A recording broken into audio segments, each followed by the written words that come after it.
அனைவருக்கும் அன்பு வணக்கங்கள். இன்றைய இறைய முதத்திலே நாம் பார்க்க இருப்பது ஸ்ரீ சிவ அஷ்டோத்தர சதநாம ஸ்தோத்திரத்தை.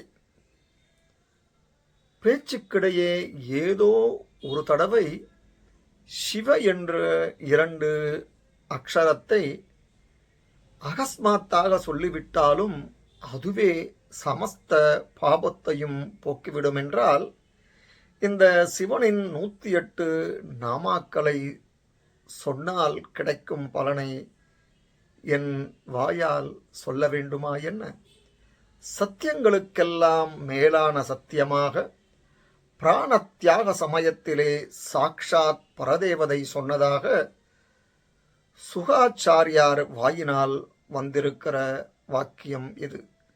சிவசிவ என்று சொல்லாதவன் தீவினையாளன் என்றால் அவன் தீய செயல்களை செய்தவன் என்றுதானே அர்த்தம்.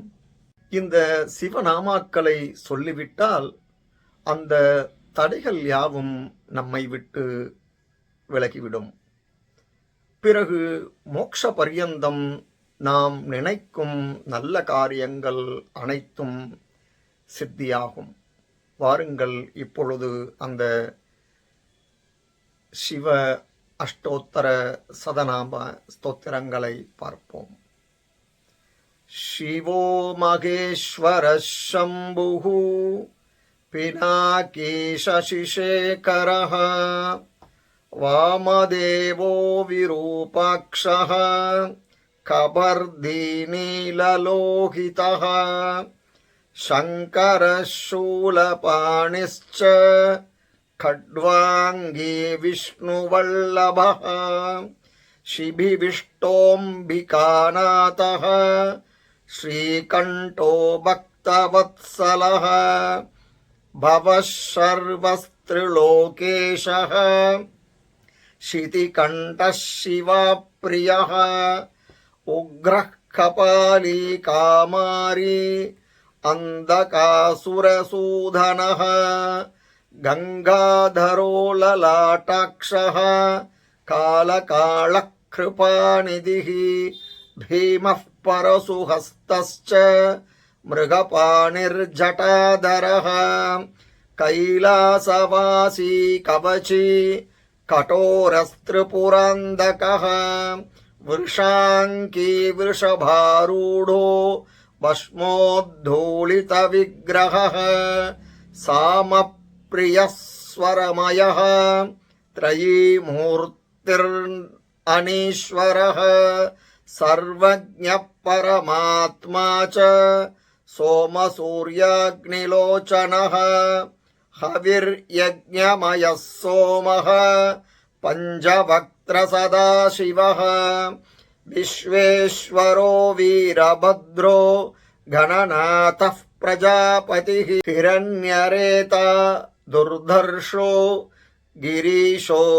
गिरीशो नगः भुजङ्गभूषणो भर्गो गिरिधन्वा गिरिप्रियः कृत्तिवासा पुरारार्तिः भगवान् प्रमताधिपः मृत्युञ्जयः सूक्ष्मधनुः जगद्व्यापी जगद्गुरुः व्योमकेशो महासेन जनकश्चारुविक्रमः रुद्रो भूपतिस्तानुः अहिर्बुध्न्यो दिगम्बरः अष्टमूर्तिरनेकात्मा सात्विकः शुद्धविग्रहः शाश्वतः खण्डपरशुर् अजपाशविमोचनः दृढः पशुपतिर्देवो महादेवो व्ययो हरिः भूषदन्धभिदव्यग्रो दक्षाध्वरहरो हरः भगन्नेत्रभिदव्यक्तो सहस्राक्षः सहस्रपाद् अपवर्गप्रतोऽनन्तः तारकः परमेश्वरः. इति श्री शिव अष्टोत्तर शतनाम ஸ்தோத்திரம் சம்பூர்ணம். இந்த பதிவு உங்களுக்கு பயனுடையதாக இருப்பின் சப்ஸ்கிரைப் பண்ணவும் ஷேர் பண்ணவும். நன்றி, வணக்கம்.